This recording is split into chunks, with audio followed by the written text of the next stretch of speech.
Fermin Lopez is outperforming all your fave playmakers. Meanwhile, Mateta goes boom on his Crystal Palace career. And Chelsea are considering signing a player over the age of 20? This is D-Mac Daily. This guy is a serious problem because he's not just having a breakout season for Barcelona. No. Fermin is low-key unstoppable at this point. Double digits in goals and assists for the campaign. 20 in 24 games for an attacking midfielder. That's simply world-class output. I mean, he's comfortably ahead of every other midfielder on the planet right now. But these stats don't fully paint the picture of just how ruthless he actually is, as he's only played a little over 1,500 minutes in total this season. So that's a ridiculous 1.19 goal involvements per 90. Comfortably more than any other Barca player. In fact, there's only 3 players ahead of him in that department worldwide. In forwards, Kane, Mbappe, and Elise.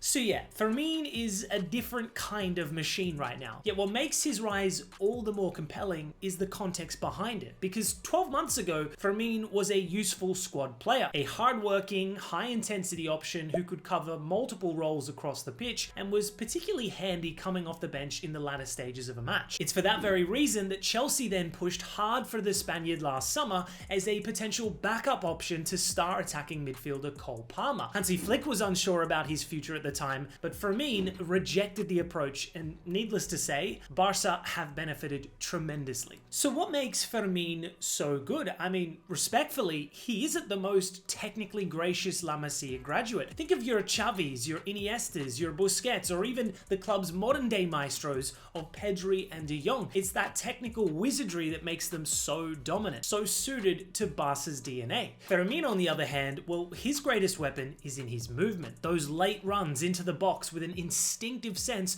of where second balls will fall. In a Barcelona side often built around control, he turns possession into end product, yet also has this unmatched positional work rate. He may not possess that innate creativity of your typical elite playmaker, but the modern day game has evolved to such a degree that physicality is now more important than ever. Additionally, I have no idea where Fermin's ceiling is, as this is only his first year we've actually seen him play consistently. And he's been ridiculously good. Moving to English football, and spare a thought for Crystal Palace and their fan base, because January has been an absolute shambles. It all started with that humiliation, getting knocked out of the FA Cup by 6th tier side Macclesfield, arguably the biggest upset in the competition's 155-year history. A week later, and their captain Mark Guehi departed for Man City, leaving a massive void in the heart of defense. Immediately after, their iconic manager Oliver Glasner announced he would be leaving the club at the season's end, a devastating blow exactly 8 months after famously winning their first ever FA Cup. 24 hours later, he then delivered a scathing criticism of the club's ownership for selling both Eze and then Guehi one day before a match, saying, "We are being abandoned completely." Surprisingly, he has since remained in the job short term, but adding further insult to injury, their forward talisman Jean-Philippe Mateta has since informed Palace he wants to leave immediately. There are several reasons behind the Frenchman's discontent, citing frustration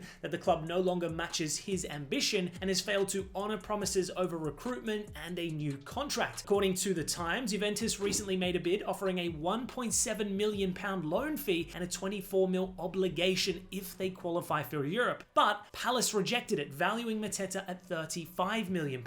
At the same time, David Ornstein is reporting that Aston Villa are keen on the forward, with Alex Cassant possibly headed in the opposite direction. Not exactly a lucrative proposition for Palace fans. I really do empathize with this club's fan base because they are getting ripped apart like no other. I'm sure they understand where they sit in football's hierarchy. When Palace signs a gem of a footballer, their departure feels inevitable at some point. But losing so much so quickly is a cruel form of punishment. Don't get me wrong, Palace will almost certainly rebuild, new heroes will rise, but that twilight moment they had just 8 months ago feels well and truly over now. A little bit similar to Leicester's emphatic rise in many ways. That underdog triumph made for spectacular theatre, sure, but it was never meant to actually last, because in modern football, amongst the game's ultra-rich, joy is ultimately borrowed.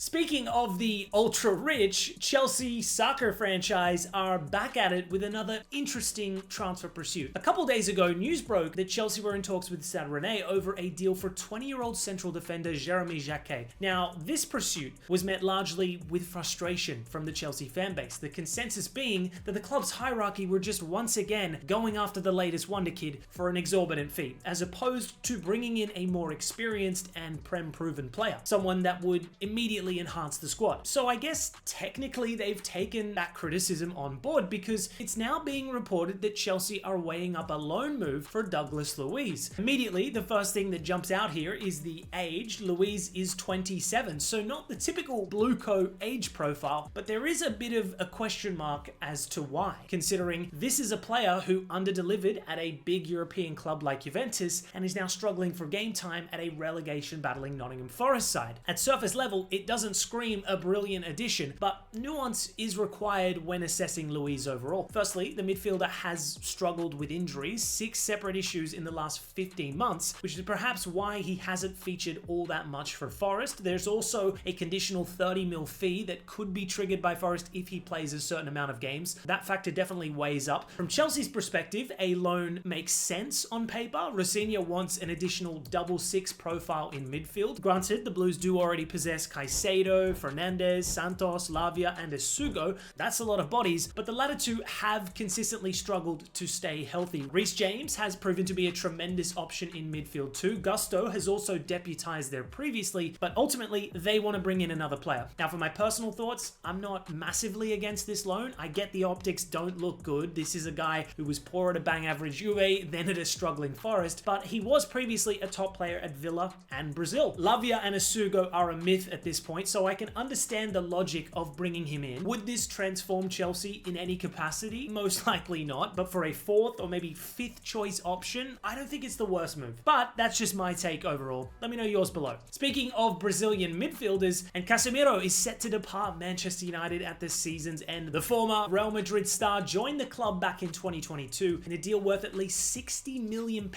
and became one of the club's highest earners, receiving £18 million per year. Casemiro has since made 146 appearances for United and has remained a consistent presence this season under Ruben Amorim, Darren Fletcher, and now Michael Carrick. It must be stated that his Manchester United career has been plagued by criticism at times. His body has definitely slowed down a little over the years. I mean, this deal has ended up costing just shy of £120 million in total, but in saying that, there have also been a lot of positive moments too. He was outstanding in his first season at the club. He also helped United win the Carabao Cup, followed by the FA Cup, and even at 33 years of age, recently delivered a man of the match display in the Manchester derby. It'll be very interesting to see who inevitably replaces him. Is it Anderson, Baleba, Wharton? Who knows? In other transfer news, and Noah Lang is headed to Galatasaray on loan for €2 million with a 30 mil option to buy. A fellow Napoli forward and recent signing Lorenzo Luca is also departing, joining Premier League side Nottingham Forest in a €1 million loan with a 40 mil option to buy. I cannot wait to see this man in the Premier League. One of the most unique strikers out there, standing 6'7" tall, seems tailor-made for prime Dyche ball. Napoli have since moved quick to secure their striker replacement though, bringing in Hellas Verona forward Giovanni for €20 million. Elsewhere, Harry Amas is swapping clubs mid-season, ditching Sheffield Wednesday to join Norwich on loan for the remainder of this season, whilst fellow United Academy graduate Toby Collier is swapping West Brom for Hull City. Meanwhile, Chelsea have landed 17-year-old Wissa Allow from Sheffield Wednesday for £500,000. Bournemouth have secured their Semenyo replacement, signing 19-year-old wonder kid Ryan from Vasco da Gama for €35 million, one of Brazil's brightest young talents. They're also set to bring in another goalkeeper in Christos Mandas from Lazio in a loan with a €20 million option to buy clause. And finally, Spurs have signed Brazilian left-back Souza for €15 million from Santos. Anyways, guys, that's all for today's DMAC Daily. Thanks for watching as always, and I'll see you next week.